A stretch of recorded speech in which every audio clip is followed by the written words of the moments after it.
O Evangelho como me foi revelado por Maria Valtorta, capítulo 85. Antes de ir para o Getsêmani, Jesus e os zelotes sobem ao templo, onde Iscariotes está falando.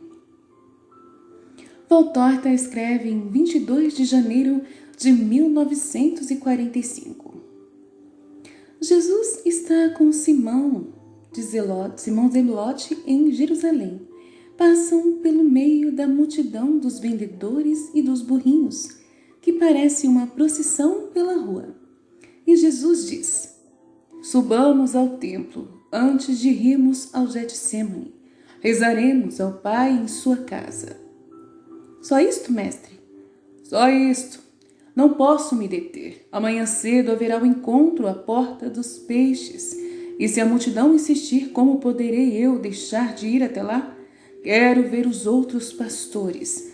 Eu os espalho como verdadeiros pastores pela Palestina, para que reúnam as ovelhas e façam o dono do rebanho ficar conhecido, ao menos de nome.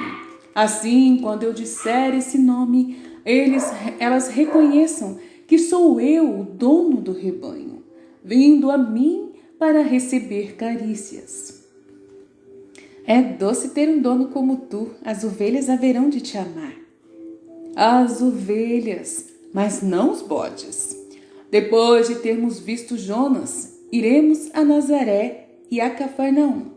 Simão Pedro e os outros estão sofrendo muito nossa ausência. Iremos torná-los felizes e seremos felizes. Até o verão nos indica isto. A noite foi feita para o repouso, e são muitos os que adiam o repouso pelo conhecimento da verdade. O homem, o homem, ele se esquece demais de que tem uma alma. Preocupa-se somente com a carne.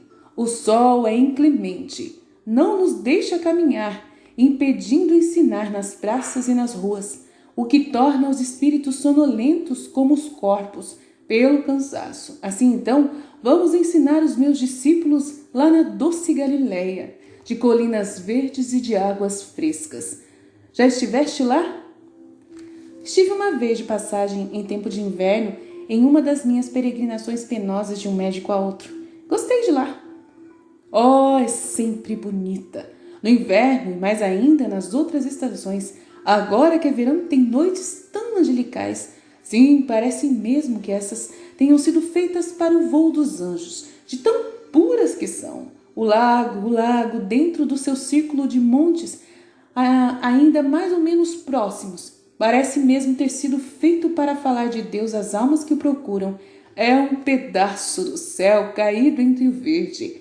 O firmamento não o abandona, mas nele vem espelhar-se, com seus astros multiplicando-os assim, como que para apresentá-los ao Criador, astros espalhados sobre uma placa de safira.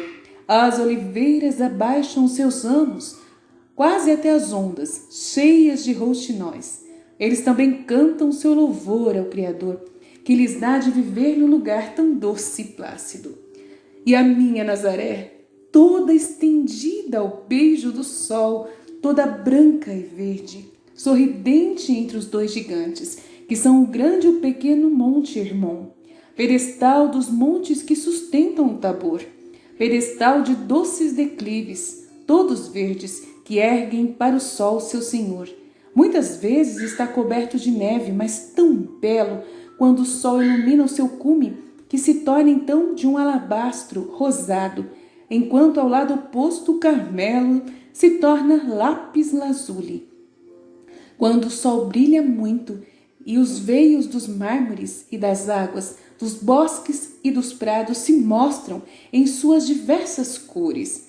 É uma delicada ametista ao raiar do sol ou um berilo azul celeste pela tarde, tornando-se um bloco monolítico de sardônia, quando a lua o mostra todo escuro por sobre o lácteo prateado de sua luz.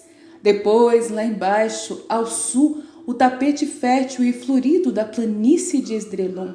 E depois, ó Simão, lá está uma flor, uma flor que vive solitária, recendendo pureza e amor pelo seu Deus e pelo seu Filho, Lá está minha mãe.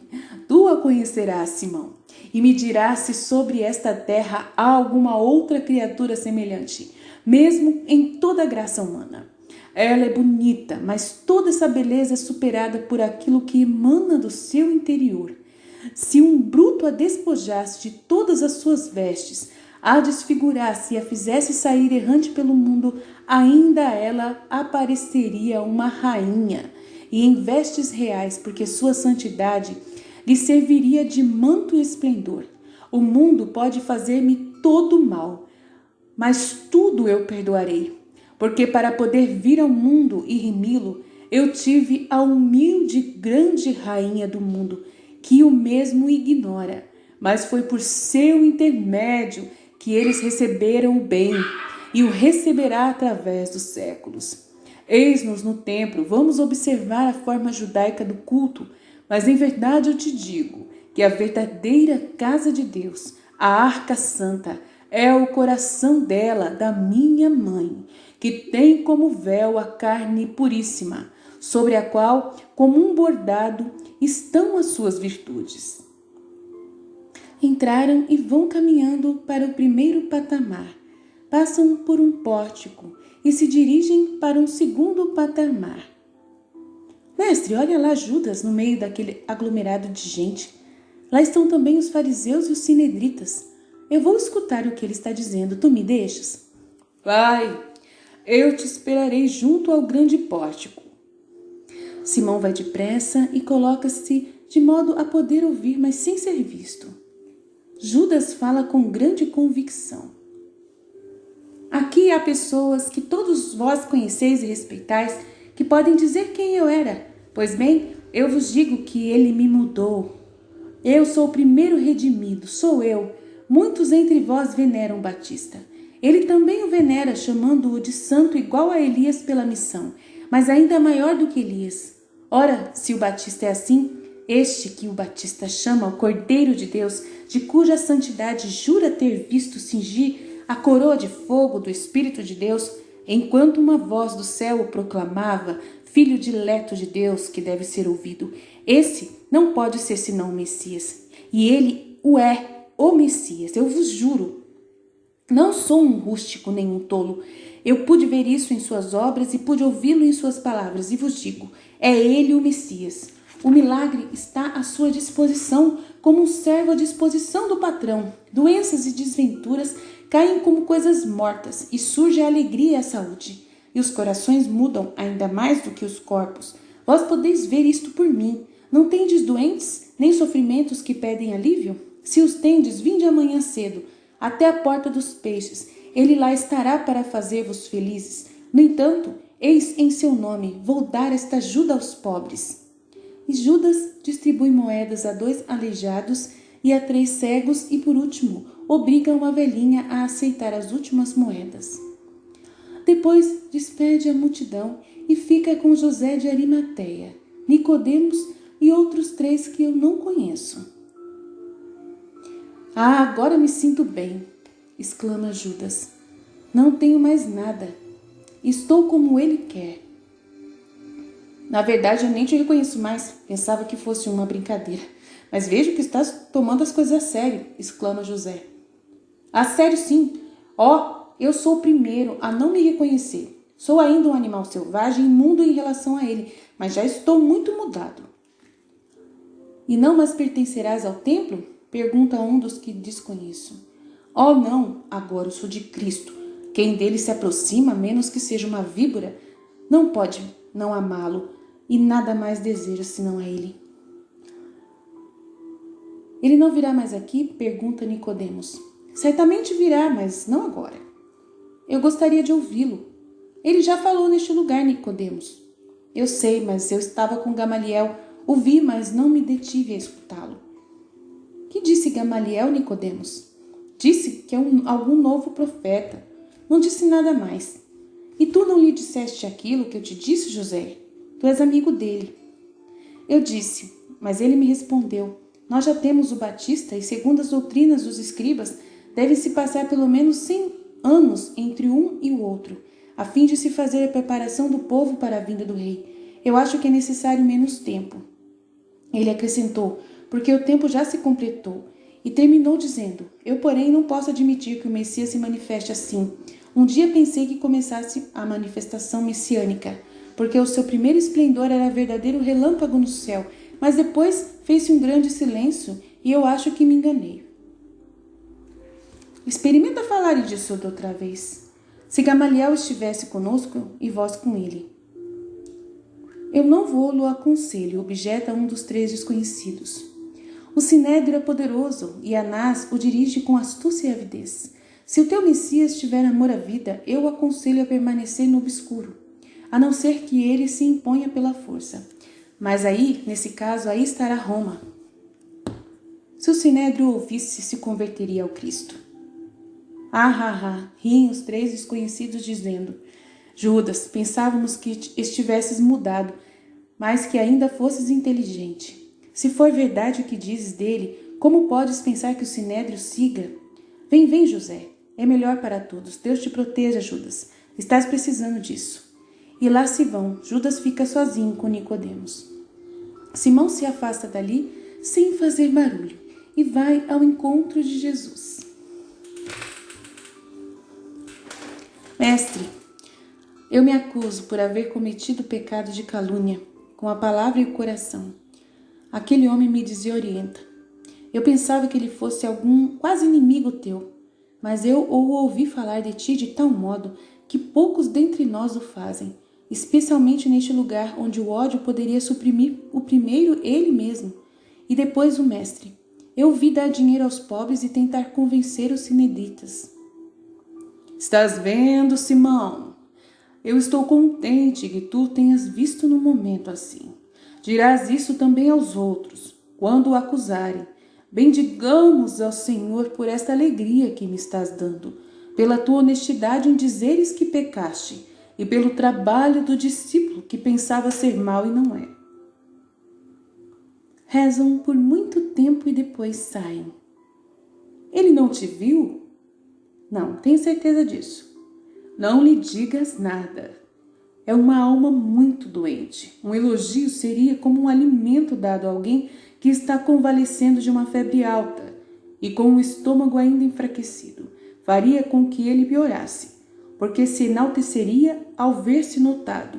E onde entra o orgulho, eu ficarei calado. Para onde vamos? Vamos procurar João. Numa hora de calor como esta, ele já deve estar na casa do olival. Vão apressados, procurando alguma sombra pelas estradas que parecem incendiadas pelo calor do sol. Passam pelo subúrbio poeirento, pela porta do grande muro. Saem no campo cheio de luz ofuscante. Chegam das oliveiras, chegam à casa. Na cozinha fresca e escura, pela cortina colocada à porta, está João, que cochila. Jesus o chama. João! És tu, mestre? Eu estava te esperando hoje à tarde. Eu vim antes. Como tens passado, João? Como uma ovelha que perdeu seu pastor. Estive falando a todos de ti, porque falar de ti era para mim, de certo modo, ter-te comigo. Falei a alguns parentes, a conhecidos e a estranhos, também a Anás e a um aleijado do qual me tornei amigo com 3 denários que eu havia ganho que doei a ele. Também falei de ti a uma pobre mulher da idade da minha mãe que chorava numa roda de mulheres à frente de uma porta. Eu lhe perguntei por que choras e ela falou, o médico disse, tua filha está tuberculosa, conforma-te. Nas primeiras chuvas de outubro ela morrerá. Ela é a única que tenho, bonita, boa, tem 15 anos. Devia ficar noiva na primavera, ao invés do baú para o enxoval vou ter que preparar um sepulcro. Eu disse a ela, eu conheço um médico que a pode curar, se tiveres fé. Ninguém mais a pode curar. 3 médicos a examinaram, cospe até sangue. Mas o meu disse, não é um médico como os teus. Ele não cura com remédios, mas com o seu poder. É o Messias. Então, uma velhinha disse, acredita, Elisa, eu conheço um cego que recebeu a vista por meio dele. E a mãe então passou da desconfiança à esperança. E está te esperando. Fiz bem? Não fiz mais do que isto. Fizeste bem. À tarde iremos às casas dos teus amigos. Não viste mais Judas? Não vi, mestre, mas ele me manda alimentos e denários que dei aos pobres. Ele me mandou dizer que fizesse uso deles porque eram seus. É verdade, João. Amanhã vamos para a Galileia. Fico alegre com isto, mestre. Eu penso tanto em Simão Pedro, quem sabe como ele te espera, coitado. Iremos passar também por Nazaré? Iremos. Lá faremos uma parada à espera de Pedro, André e de teu irmão Tiago. Ficaremos na Galileia? Ficaremos lá por algum tempo. João se sente feliz e com essa sua felicidade tudo termina.